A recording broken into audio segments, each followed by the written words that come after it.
Sure, officer, what's this about?" The police officer, in a tone that suggests a routine procedure, explains, "We've received a report about a theft that occurred in the area earlier today, and you match the description of the suspect. Mind if I ask you a few questions?" The man agrees, a hint of unease creeping into his voice. The officer delves into the heart of the matter, asking the man where he was earlier in the day, around 3 in the afternoon. The suspect claims he was at home, a simple answer that raises more questions than it answers. Can anyone vouch for him? His roommate was home studying, he says, but didn't see much of him.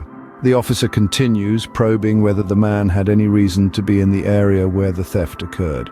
The suspect's reply is nonchalant. He sometimes walks around the neighborhood, but he wasn't near any stores. The officer then asks if he noticed any suspicious activity or people in the area. The reply is negative. "It's usually pretty quiet around here," he claims.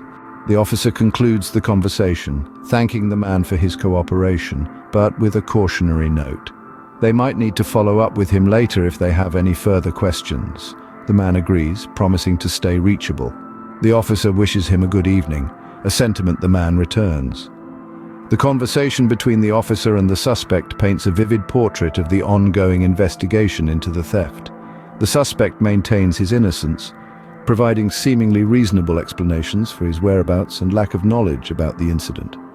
Yet the officer's questions hint at a larger narrative, an intricate web of evidence and leads that they are painstakingly following.